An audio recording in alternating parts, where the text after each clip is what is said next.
ইমাম সাহেব তখন মুখ খুলছেন।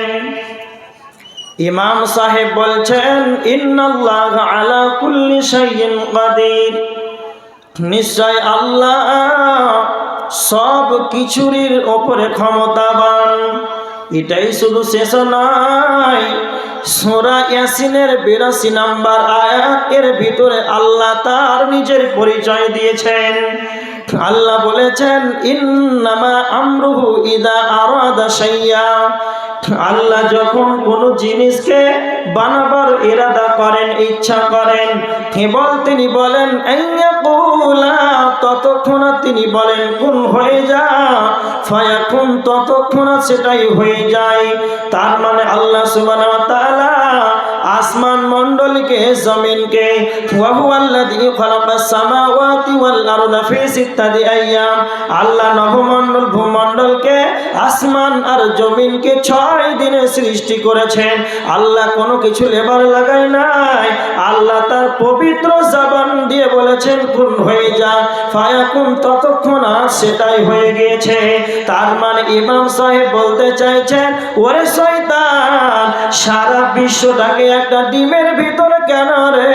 তুই যেখানে ভরতে বলবি সেখানে আমার আল্লাহ ভরে দেবে, কেননা আমার আল্লাহ সব কিছুর উপরে ক্ষমতাবান।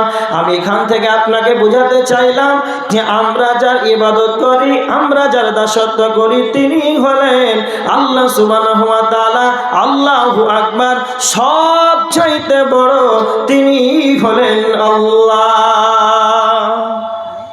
তাহলে আমরা যার ইবাদত করি তিনি সব চাইতে বড়, এটা ভূমিকা দিচ্ছি, খুব ভালো করে শোনেন। নাম্বার 2, পয়েন্টগুলো খুব মনে রাখবেন। আমরা কার অনুসরণ করি? আমাদের নেতাকে, মুখ খোলেন, কথা বলেন, মুহাম্মদ সাল্লাল্লাহু আলাইহি ওয়াসাল্লাম। আমরা যার অনুসরণ করি তিনি আমাদের নেতা নবী মুহাম্মদ। নবী মুহাম্মদ সাল্লাল্লাহু আলাইহি ওয়াসাল্লাম সারা পৃথিবীর বুকে যতগুলো মানুষ এসেছিল আর আমরা যতগুলো মানুষ পৃথিবীতে রয়েছে, আর আমাদের পরবর্তীতে যারা কিয়ামত পর্যন্ত যারা আসবে, সব চাইতে চরিত্রবান তিনি হলেন নবী মুহাম্মদ। এমন তার চরিত্র ছিল, আল্লাহ তার চরিত্রের ব্যাপারে আল্লাহ স্বয়ং প্রশংসা করেছেন। আল্লাহ সুবহানাহু ওয়া তাআলা কুরআনে সূরা কালামের 4 নম্বর আয়াতের ভিতরে আল্লাহ বলেছেন, ওয়া ইন্নাকা লাআলা খুলুকিন আযীম, হে নবী অবশ্যই আপনি হলেন উত্তম চরিত্রের অধিকারী। হে নবী আপনি হলেন অবশ্যই আপনি উত্তম চরিত্রের অধিকারী। তার মানে আমাদের তিনি নেতা, আমরা যার অনুসরণ করি তিনি নবী মুহাম্মদ, সারা পৃথিবীর বুকে সবচাইতে চরিত্রবান। নাম্বার 3, আমাদের ধর্মের নাম কি? আমাদের ধর্মের নাম ইসলাম। পৃথিবীর বুকে বিভিন্ন ধর্ম রয়েছে, পৃথিবীতে যতগুলো ধর্ম রয়েছে সবচাইতে দামি ধর্ম, সবচাইতে মর্যাদাবান ধর্ম হচ্ছে, সবচাইতে শ্রেষ্ঠ ধর্ম হলো ইসলাম। কেননা পৃথিবীর বুকে যত ধর্ম আছে আল্লাহ সেই ধর্মর নাম নেন নাই। স্বয়ং আল্লাহ সূরা আল ইমরানের 19 নম্বর আয়াতের ভিতরে আল্লাহ ইসলাম ধর্ম সম্পর্কে তিনি বলেছেন, ইন্নাদ-দীনা ইনদাল্লাহিল ইসলাম, নিশ্চয় আল্লাহর কাছে মনোনীত প্রিয়তম ধর্ম হলো ইসলাম। আমাদের ধর্মের নাম হলো ইসলাম, আমাদের ধর্মগ্রন্থের নাম হলো আল কোরআন। পৃথিবীতে অনেকগুলো কিতাব আছে, ধর্মগ্রন্থ রয়েছে, রামায়ণ আছে, মহাভারত আছে, গীতা আছে, আর কোরআন রয়েছে। এগুলো হলো ধর্মগ্রন্থ। সারা পৃথিবীর বুকে যতগুলো ধর্মগ্রন্থ রয়েছে সবচাইতে মর্যাদাবান, সবচাইতে দামি ধর্মগ্রন্থ হলো আল কোরআন। এই ধর্মগ্রন্থের দাম কত, এর মর্যাদা কত, আপনাকে একটা কথা বলে দিতে চাই 12টি মাসে একটা বছর হয়, 12টি মাসে একটা বছর হয়। আর 12টি মাসের ভিতরে একটা মাস সব চাইতে মর্যাদাবান, সেই মাসটার নাম হলো রমজান মাস। এই রমজান মাসের এতটাই মর্যাদা রয়েছে, এই মাসটিতে শয়তানকে তালা মেরে দেওয়া হয়, তার শিকল দিয়ে তাকে বেঁধে দেওয়া হয়, জাহান্নামকে তালা মেরে দেওয়া হয়, জান্নাতের সমস্ত গেটগুলো খুলে দেওয়া হয়। এই রমজান মাসে রহমতের মাস, বরকতের মাস, মাগফিরাতের মাস। এই রমজান মাস এমন একটা মাস, নবীজি বলেছেন কেউ যদি নেকির আশায়, কেউ যদি সওয়াবের আশায় আল্লাহকে ভয় করে, কেউ যদি একটি সিয়াম পালন করে, তাহলে তাকে জাহান্নাম থেকে 70 বছর দূরে রাখা হবে। তাহলে এই রমজান মাসের কেন এত দাম? কারণটা হলো এই রমজান মাসে পবিত্র আল কোরআন অবতীর্ণ হয়েছে। শাহরুর রমাদান আল্লাযী উনজিলা ফীহিল কোরআন, এই রমজান মাসে পবিত্র কোরআন অবতীর্ণ হয়েছে। তার মানে 12টি মাসের ভিতরে একটা মাস, তার নাম হলো রমজান মাস। এই রমজান মাসের মর্যাদা কেন এত? এই রমজান মাসে পবিত্র কোরআন নাযিল হয়েছে। আর একটা কথা মনে রাখবেন, 365 দিন রাতে একটা বছর হয়, 365 রাত দিনে একটা বছর হয়। আর 365 রাত্রিতে একটা রাত রয়েছে, ওই রাতটা হলো সবচাইতে দামি রাত, সবচাইতে মর্যাদাপূর্ণ রাত। সেটা হলো আল্লাহ কোরআনে সূরা কদরের 3 নম্বর আয়াতের ভিতরে আল্লাহ বলেছেন, লাইলাতুল কদরি খায়রুম মিন আলফি শাহর। লাইলাতুল কদর, লাইলাতুল কদর আল্লাহ বলছেন এর মানে হলো মহিমান্বিত রাত, সম্মানিত রাত, সম্মানিত রাত, মহিমান্বিত রাত। আল্লাহ বলেছেন এর মহিমান্বিত সম্মানিত রাত্রির ব্যাপারে, খায়রুম মিন আলফি শাহর, 1000 মাসের চাইতেও বেশি উত্তম। আমার আল্লাহ বলেছেন 1000 মাসের চাইতে উত্তম। তার মানে যদি কালে আপনি 1000 মাসটাকে যদি ক্যালকুলেটরে হিসাব করেন, তাহলে 83 বছর 2 মাসে এসে দাঁড়াবে। একজন ব্যক্তি 83 বছর ইবাদত করে যা সব পাবে, 83 বছর 2 মাস ইবাদত করে জানে কি পাবে? কেউ যদি মান কামা লাইলাতুল কদরি ঈমানাও ওয়া ইহতিসাবান গুফিরা লাহু মা তাকদ্দামা মিন জামবি, কেউ যদি ঈমানের সাথে নেকির আশায়, কেউ যদি এই রমজান মাসের লাইলাতুল কদরকে যদি কেউ ঈমানের সাথে সওয়াবের আশায় যদি রাত্রিটিকে যাপন করে, আল্লাহর ইবাদতের মাধ্যমে যদি কেউ কাটিয়ে দেয়, তাহলে 83 বছর ইবাদত করে জানে কি পাবে? তাহলে 83 বছর ইবাদত করে জানে কি পাবে? একটা রাত জেগে ততটাই নাকি পাবে। এর কারণটা হলো 365 রাত্রির ভিতরে এই লাইলাতুল কদরে পবিত্র কোরআন দুনিয়াতে এসেছে। তার কারণে ইসলাম ধর্ম, আমাদের ধর্মের গ্রন্থের নাম হলো কোরআন। এর এত মর্যাদা কেন? এই রাত্রির মর্যাদা এই কারণে সেই কোরআন অবতীর্ণ হয়েছে। এবার আপনাদের সঙ্গে কথা বলি, আমার দিকে লক্ষ্য করেন। আমরা যার ইবাদত করি তিনি সব চাইতে বড়। 2, আমরা যার অনুসরণ করি তিনি নবী মুহাম্মদ সাল্লাল্লাহু আলাইহি ওয়াসাল্লাম, তিনি উত্তম চরিত্রের অধিকারী। নাম্বার 3, আমাদের ধর্মের নাম হচ্ছে ইসলাম, শ্রেষ্ঠ ধর্ম। নাম্বার 4, আমাদের ধর্মগ্রন্থের নাম, কথা বলেন না কেন? কোরআন। আমাদের ধর্মগ্রন্থের নাম হচ্ছে কোরআন। কয়টা হলো? কথা বলেন। 4টা। তো এটি ছোট না সবচাইতে বড়? বলেন, সবচাইতে বড়। এবার বলছি, আমরা কোন নবীর উম্মত? মুহাম্মদ সাল্লাল্লাহু আলাইহি সাল্লামের উম্মত। পৃথিবীতে আদম থেকে নিয়ে শেষ নবী পর্যন্ত কোন নবীর উম্মতের সবচাইতে দাম বেশি বলেন তো? মুহাম্মদ সাল্লাল্লাহু আলাইহি সাল্লাম। 2টা আপনাকে উদাহরণস্বরূপ আপনাকে বলছি যে উম্মতে মুহাম্মাদির কত দাম, এটা বোঝানোর জন্য আপনাকে বলছি। হযরতে মুসা যখন পৃথিবীতে এসেছিলেন সেই জামানার বাদশা ছিল ফেরাউন। একদিন ফেরাউনের সৈন্যদল মুসার কওমকে, মুসার সাথীদেরকে মারার জন্য ধাওয়া করল। মুসার কওম পালাতে পালাতে পালাতে এমন একটা জায়গাতে হাজির হয়েছে, সামনে সমুদ্র, ডানে বামে পিছনে ফেরাউনের সৈন্যদল।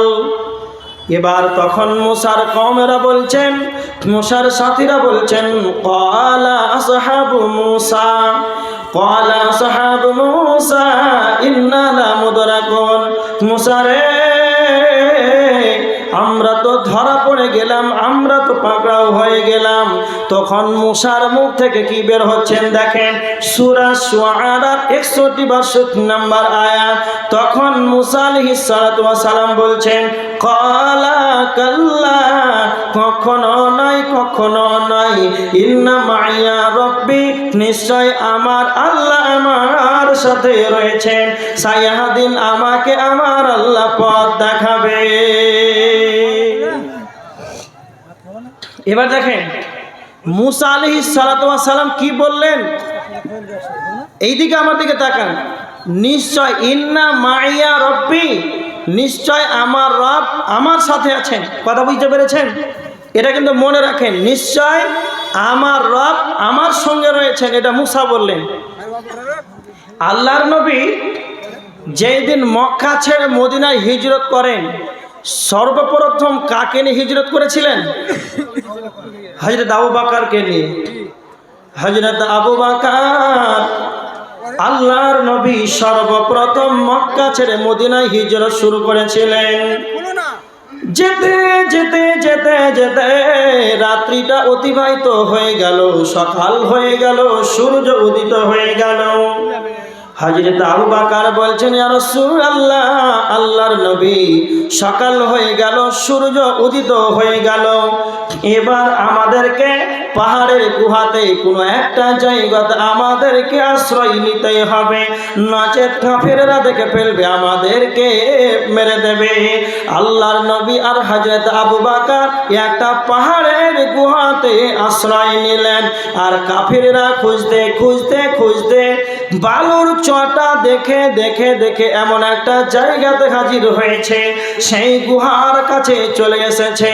আবু বকর দেখে ফেললেন, কাফেররা খুঁজতে খুঁজতে এমন একটা জায়গাতে হাজির হয়েছে। আবু বকরের মনটা মলিন হয়ে গেল, আবু বকরের মনটা যেন ভারাক্রান্ত হয়ে গেল। এবার আল্লাহ নবী বলছেন, আবু বকর, তোমার কেন মনটা এত ভারাক্রান্ত, তোমার মনটা কেন এত মলিন হয়ে গেল?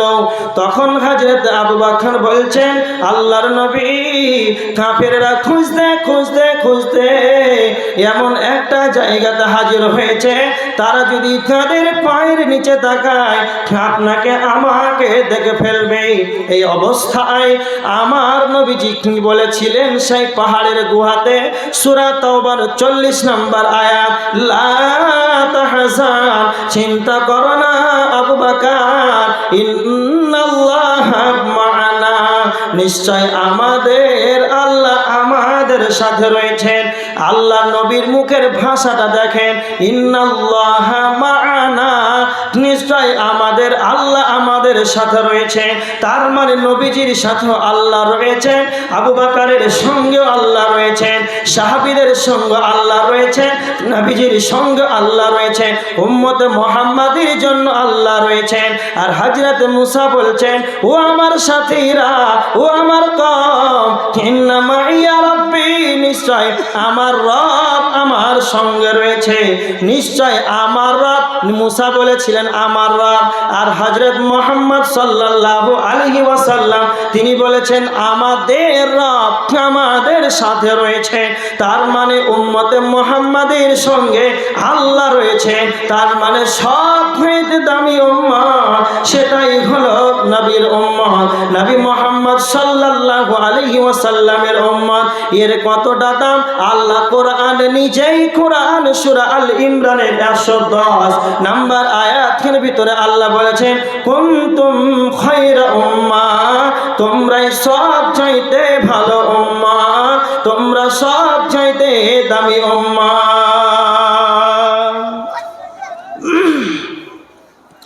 এখানে আপনাদের সঙ্গে এবার কথা, তার মানে আমরা যার ইবাদত করি তিনি সবচাইতে বড়, নবী আমাদের চরিত্রবান, ইসলাম ধর্ম সবচাইতে বড়, আমরা উম্মতে মুহাম্মাদি, কোরআন আমাদের ধর্মগ্রন্থ, পাঁচটাই আমরা পেয়েছি, পাঁচটাই আমরা পেয়েছি। এই ছেলেরা, এই দেখো তো, একটা যেন আওয়াজ না হয়, চুপচাপ বসে থাকো। তার মানে পাঁচটাই আমরা পেয়েছি। কিন্তু আমার বিষয় হচ্ছে এত কিছু পাওয়ার পর আজকে মুসলিম কেন আজকে নির্যাতিত, মুসলিম কেন এদের উপরে কেন আজকে লাভ চলছে, কারণটা কি? এই কারণ সম্পর্কে আলোচনা এবার শুরু করছি। দেখেন,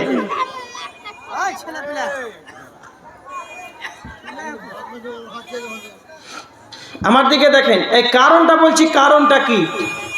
আচ্ছা, এটা মাইক দেখতে পাচ্ছেন আপনারা? কলম, কলম বুঝেন, যেটা লিখেন, কলমের দাম 5 টাকা 10 টাকা আছে না? নাই, আছে। আচ্ছা, যতক্ষণ কালি দিবে কলমটা ততক্ষণ কোথায় থাকবে? পকেটে থাকবে, কলমদানিতে থাকবে, ডয়ারে থাকবে, সুকেশে থাকবে, থাকবে না? থাকবে না। আর যখন বল পড়ে গেল, লেখা দিচ্ছে না, কালি শেষ, তখন যাবে কোথায়? ডাস্টবিনে। যাবে না? যাবে না? যাবে। এই মাইক্রোফোন, মাইক্রোফোন ঠিক আছে, আমি কথা বলছি 5-7 কিলোমিটার আওয়াজটাকে ছড়িয়ে দিচ্ছে, এই কারণে এখানে স্টেজে চেপে আছে আপনাদের সম্মুখে, আমার সামনে। আর এই মাইক্রোফোন যেদিন শব্দ বাইরে দিবে না, এর যেদিন অচল হয়ে যাবে, এর যেদিন কাজ হবে না, তখন থাকবে এখানে? কোথায় থাকবে? ভাঙড়িওয়ালা ডালিতে আচার খাবে। তার মানে আমি উদাহরণটা দিচ্ছি, খুব ভালো করে শোনেন। আর একটা কথা আপনাকে বলছি, কলম যিনি আবিষ্কার করেছিলেন, তো কলমকে আগে বানিয়েছেন না কলমের কি কাজ আছে সেটা আগে ভেবেছেন? দেখি আপনাদের ভিতরে কে জ্ঞানী আছে, কথাটা খুব ভালো করে বুঝেন। কলমের কি কাজ সেটা ভেবেছে না কলমকে তৈরি করে এরকম ভাবে বসে চিন্তা ভাবনা করছে যে কলম দিয়ে কি করা যায়, কি কাজ সেটা আগে ভেবেছে? খুব ভালো করে শুনেন। স্টেজ, আপনাদের জালসার কমিটি স্টেজ তৈরি করেছে, তো স্টেজ তৈরি করে আগে কমিটি চিন্তা ভাবনা করেছে এখানে কি করা যায়, না আগে চিন্তা ভাবনা আগে করেছে তারপরে স্টেজ করেছে? আগে চিন্তা ভাবনা। তার মানে যে জিনিসে, যে বস্তুর কাজ আগে চিন্তা ভাবনা করা হয়, তারপরে বস্তু আবিষ্কার করা হয়। উদাহরণটা বুঝতে পেরেছেন? তার মানে আদমকে আল্লাহ বানাবেন, তো আল্লাহর উদ্দেশ্যটা কি ছিল? ইবাদত। সূরা জারিয়াতের 56 নম্বর আয়াত, ওয়ামা খালাকতুল জিন্না ওয়াল ইনসা ইল্লা লিয়াবুদুন, আমি মানব মণ্ডলীকে আমি ইবাদতের জন্য বানিয়েছি। কথা বুঝতে পেরেছেন? তো আল্লাহ মানুষকে ইবাদতের জন্য বানিয়েছেন, তো মসজিদ ফাঁকা হয়ে আছে না, ফজরের লোক কাটে না? কি বলছেন আপনারা? ফজরের লোক কাটে না, রাস্তায় পড়তে হয়।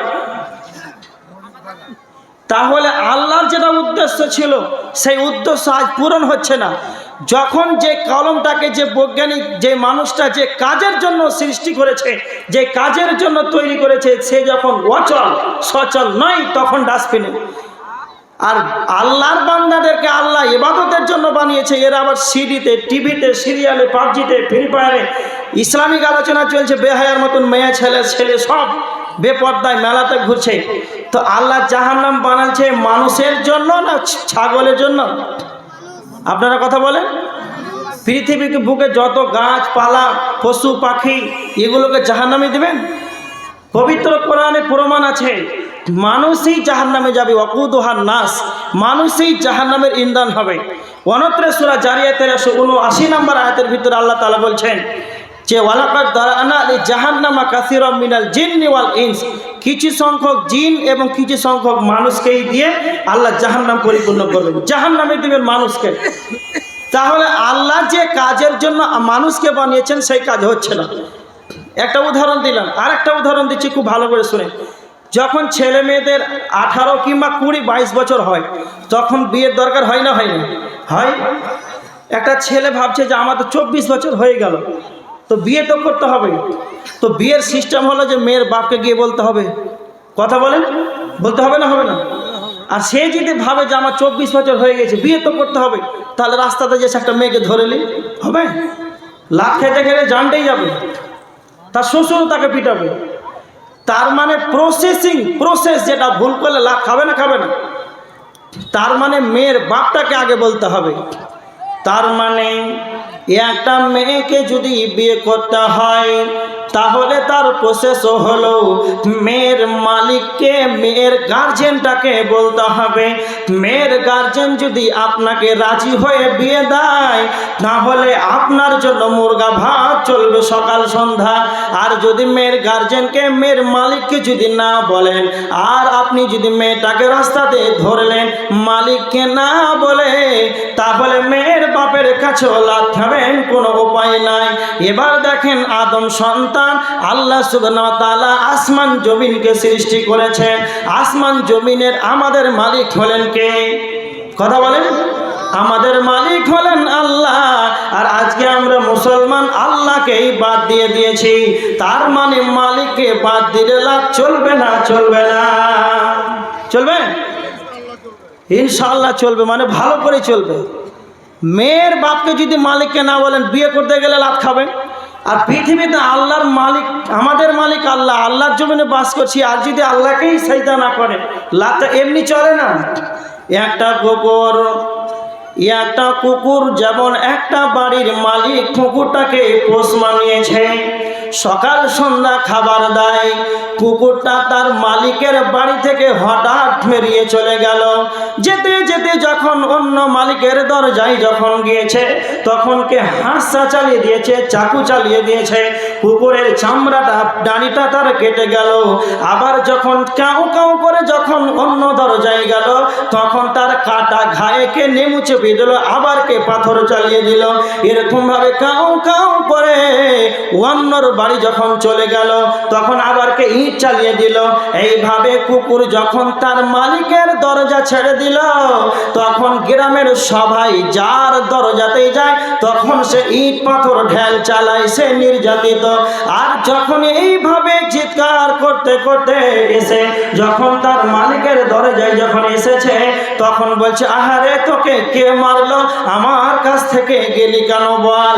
তার মানে মুসলমান, কুকুর যেমন তার নিজের মালিকের ঘর ছেড়ে অন্য দরজায় যখন গেল, সে লাত খেলো, তাকে কেউ আহা শব্দটি বলল না, তাকে কেউ বাঁচাতে গেল না।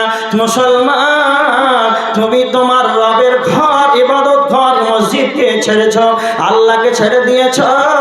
এইভাবে মসজিদকে যদি তোমরা ছেড়ে দাও, আল্লাহকে যদি ছেড়ে দাও, ইবাদত যদি তোমরা না করো, তোমাদেরকে খ্রিস্টানরা, তোমাদেরকে ইহুদিরা, তোমাদেরকে বৌদ্ধরা পিটাবে, এতে কোনো সন্দেহ নাই। কেন যে আল্লাহ তোমাদেরকে দুনিয়াতে পাঠিয়েছে, সেই আল্লাহ তোমরা ইবাদত করছো না। এই কারণে তোমরা কুকুরের মতন লাত খাবে, ঘুরে দেখার কেউ হবে না। মুসলমান মনে রাখো, আল্লাহ সূরা কুরাইশের ভিতরে আল্লাহ বলছেন, বান্দারে ফালিয়াবুদু রাব্বা হাযাল বাইত, ফালিয়াবুদু রাব্বা হাযাল বাইত আল্লাযী আত'আমাহুম মিন জু'ইন ওয়া আমানাহুম মিন খাউফ। তোমরা সেই কাবা ঘরের মালিকের, সেই ঘরের রবের ইবাদত করো। আল্লাহ তোমাদেরকে ক্ষুধা লাগলে খেতে দেবে, আল্লাহ তোমাদেরকে যখন ক্ষুধা লাগবে খেতে দেবে। আর যখন তোমাদেরকে কেউ ভয় দেখাবে, তখন আল্লাহ নিজেই তোমাদেরকে নিরাপত্তা দেবে। তোমাদের প্রতি এত জুলুম অত্যাচার কেন? তোমরা মসজিদ ছেড়েছ, আল্লাহর ইবাদত ঘর ছেড়েছ, বাজারকে আঁকড়ে ধরেছ। এই কারণে কুকুরের মতন তোমাদের উপরে ললার চলছে, তোমাদের উপরে লাভ চলছে। তোমরা যতক্ষণ না নিজের মানুষত্বের জ্ঞানে, যতক্ষণ না তোমরা চিন্তা ভাবনা করবে যে আমার রব আমাদেরকে ইবাদতের জন্য বানিয়েছে, আর মসজিদে গিয়ে আজকেই আলোচনা শোনার পর গভীর রজনীতে উজু করে সুন্দর করে 2 রাকাত সালাত আদায় করে আল্লাহকে বলেন, মাবুদ রে, জীবনটা 60 বছর কাটিয়ে দিয়ে দিলাম, কোনোদিন আপনার ইবাদত করেনি, যা হয়েছে ভুল হয়েছে আল্লাহ তুমি ক্ষমা করে দাও, আল্লাহ ওই মানুষটাকে সব চাইতে বেশি ভালোবাসবে। বর্তমান মুসলমানের প্রতি যা অত্যাচার জুলুম চলছে, এতে আপনার যত পরমাণু বোমা থাকুক না কেন কোনো লাভ হতে পারবেন না। স্বয়ং আল্লাহ রাগান্বিত হয়ে আছেন। একটাই মুসলমানদের উপায় রয়েছে, সকলকে উজু করে 2 রাকাত সুন্নাত আদায় করে ইস্তিগফার করে নিতে হবে, আল্লাহর কাছে তওবা করে নিতে হবে, মসজিদ ঘরে গিয়ে ইবাদতে আমাদেরকে মনোযোগ দিতে হবে। আমরা যদি একত্রিতভাবে সবাই মুসলমান যদি আমরা আল্লাহর ইবাদতে যদি লেগে যাই, তাহলে আল্লাহ আমাদেরকে সাহায্য করবেন। একবার দেখেন সাহাবীদের যুগে এরা হাতে গোনা কয়েকজন মুসলমান, এরা যখন যুদ্ধে বেরিয়ে যেত তখন এরা কম সংখ্যক সাহাবী, তবুও তাদের ঈমান ছিল পাকা, এরা জিহাদের ময়দানে গিয়ে ইসলামটাকে জয় করেছে। আজকে ভারতবর্ষের মাটিতে সারা পৃথিবীতে 130 কোটি মুসলমান রয়েছে, 130 কোটি মুসলমান রয়েছে। ভারতবর্ষের মাটিতে 40 কোটি মুসলমান রয়েছে। সারা পৃথিবীতে যতগুলো জাত আছে, ইহুদি রয়েছে, খ্রিস্টান আছে, বৌদ্ধ আছে, যতগুলো জাত আছে সব চাইতে বেশি রয়েছে মুসলমান। মুসলমানই পৃথিবীতে বেশি রয়েছে। আল্লাহর নবী বলেছেন, আল্লাহ নবী বলছেন, সাওবান রাদিয়াল্লাহু তাআলা আনহু হাদিসটি বর্ণনা করেছেন। আল্লাহ রাসূল বলেছেন, আবু দাউদ শরীফের সহিহ হাদিস, এটা 4297 নম্বর হাদিস। আল্লাহর নবী বলছেন, ও সাহাবীরা তোমরা শুনে রেখে দাও, খাবারের প্লেটে যেমন ক্ষুধার্ত ব্যক্তিরা যেমন ঝাঁপিয়ে পড়ে, খাবারের প্লেটের উপরে যেমন না খাওয়া ব্যক্তিগুলো যেমন চারিদিকে ঘিরে পড়ে, অনুরূপ মুসলমান তোমরা মনে রেখে দাও, পৃথিবীতে যতগুলো বিধর্মী আছে, পৃথিবীতে যতগুলো বিধর্মী আছে, যারা অন্যান্য জাতি আছে, আল্লাহ রাসূল বলেছেন, উম্মাহ তোমাদেরকে সবাই ঘিরে ফেলবে, তোমাদের বিপক্ষে সবাই তাগিদ নেবে, তোমাদের বিপক্ষে সবাই একত্রিত হয়ে যাবে, ওদের উপাসনা আলাদা হবে, ওদের খাবার আলাদা হবে, ওরা অন্যান্য ইবাদত করবে, কেউ আগুনের পূজা করবে, কেউ মাজারের পূজা করবে, কেউ পাথর পূজা করবে, কেউ মূর্তি পূজক হবে, মূর্তির পূজা করবে। কিন্তু সারা পৃথিবীর বুকে যতগুলো বিধর্মী আছে রে, মুসলমানদেরকে মারার ব্যাপারে সকলেই একটা মত হয়ে যাবে। এদের খাওয়া দাওয়া বাদ দিয়ে এদের একটাই শুধু পরিকল্পনা চলবে যে মুসলমানকে কি করে মারা যায়, মুসলমানকে কি করে মারা যায়।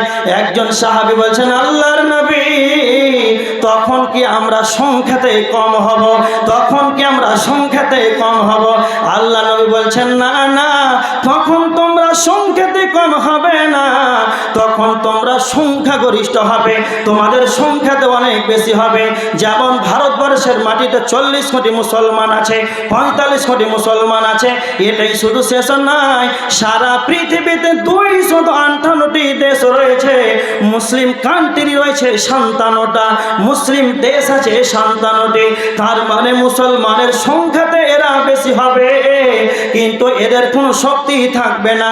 আল্লাহ রাসূল বলেছেন, যেমন নদীর স্রোতে যেমন আবর্জনাগুলো ভেসে যায়, অনুরূপ মুসলমান আবর্জনার মতন স্রোতে এরা ভাসবে, এদের কোনো ক্ষমতা থাকবে না, এদের কোনো ক্ষমতা থাকবে না। কেমন ক্ষমতা থাকবে না? যদি আপনি নদীর স্রোতে যদি পড়ে যান, তাহলে আপনি আর কোনো শক্তি পাবেন না। একটা গাছ খয়ের খোঁটা যেমন আবর্জনাগুলো যেমন নদীর স্রোতে পড়ে যায়, যখন কোনো শক্তি পায় না, অনুরূপ মুসলমানের অবস্থায় এরা সংখ্যাতে বেশি হয়ে যাবে, কিন্তু নদীর স্রোতের আবর্জনাতে এরা ভাসবে, এদের কোনো ক্ষমতা থাকবে না। বাস্তব যেটা বর্তমান ভারতবর্ষে 45-40 কোটি মুসলমান থাকার পরেও এদের পার্লামেন্টে বলার কোনো সাহস হচ্ছে না, কলকাতা হাইকোর্টে কিছু বলার সাহস হচ্ছে না। সরকার যেটা মন সেটাই আইন করেছে, কোনো মুসলমান গলাতে জোর কণ্ঠে উঁচু কণ্ঠে বলতে পারছে না আমাদের বাবরি কেন মসজিদকে কেন ভাঙা হবে। মুসলমান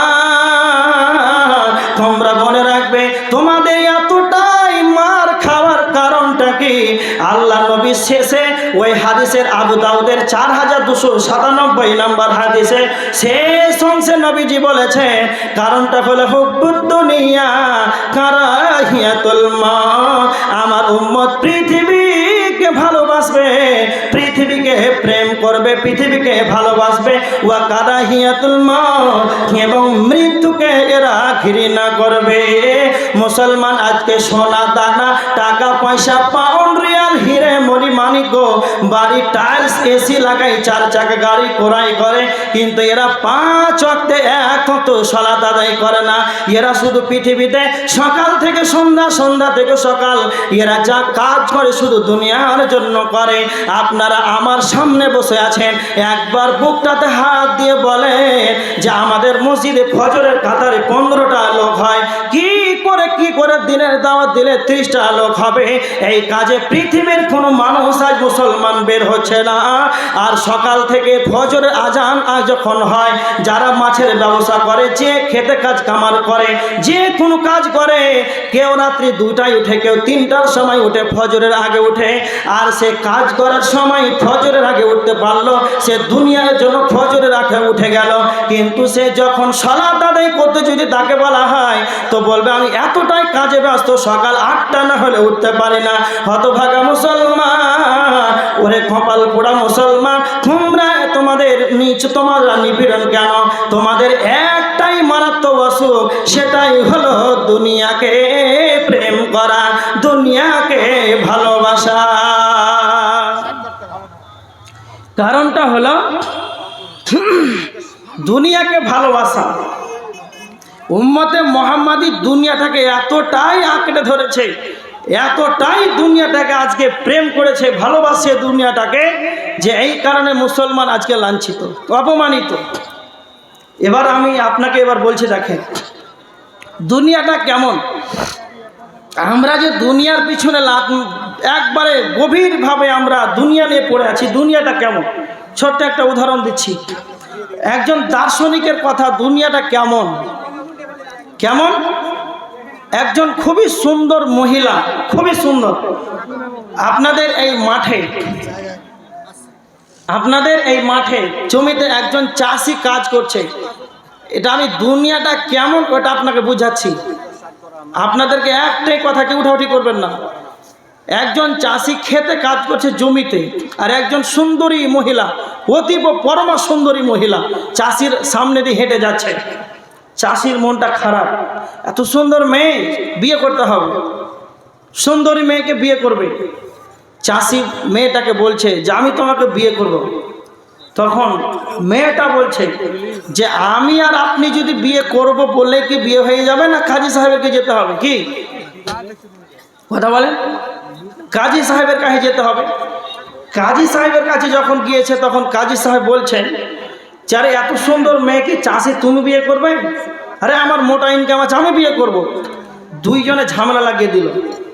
দুইজন মীমাংসা করার কারণে চলে গেল। আপনাদের এই থানার নাম কি? করণদিঘি থানা। করণদিঘি থানা চলে গেল।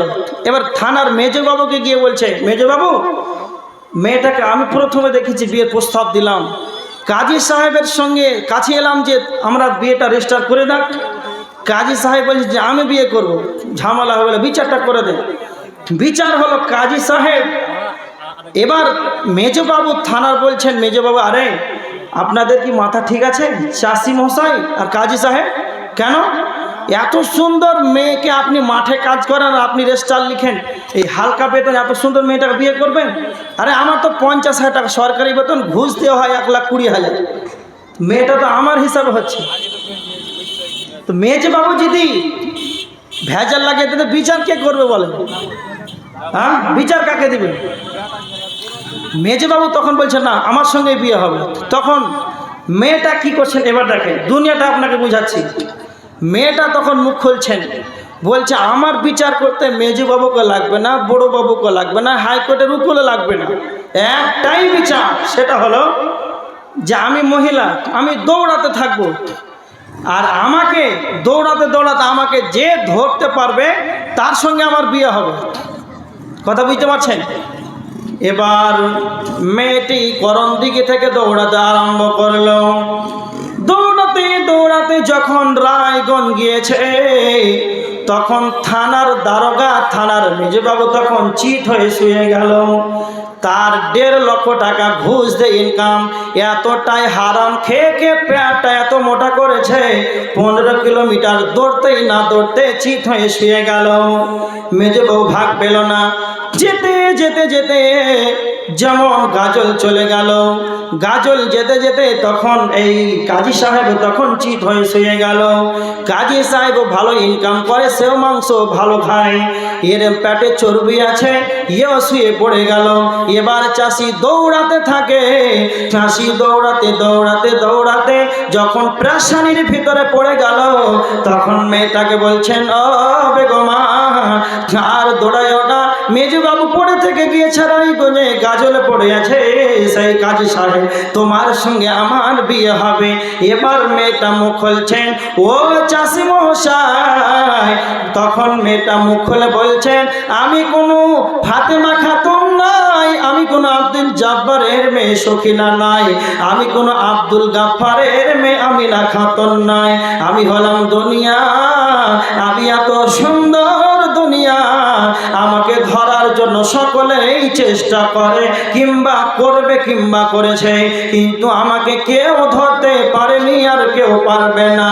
আমাকে ধরার জন্য সকলেই চেষ্টা করেছিল, আমাকে ধরার জন্য সকলেই চেষ্টা করে, কিন্তু আমাকে ধরার মতন কারো ক্ষমতা নাই।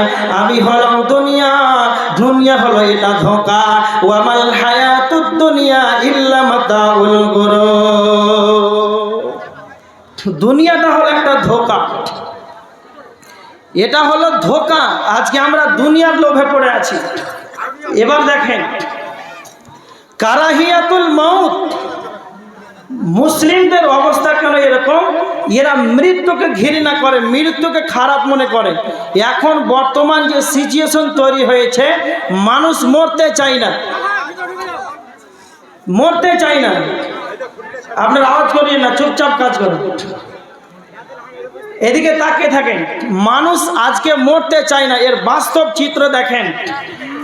আপনাদের এলাকায় আছে কিনা তা জানা নাই, দেখবেন 80 বছর হয়ে গিয়েছে, 80 বছর, একটা গড়গড়ে ভাব উঠে না, উঠে না মৃত্যুর সময়? উঠে না, উঠে না? চাচার যখন মৃত্যুর সময় গড়গড়িটা যখন উঠেছে, বলছেন ভাতিজা রে চল রায়গঞ্জ হাসপাতাল, চল রায়গঞ্জ হাসপাতাল।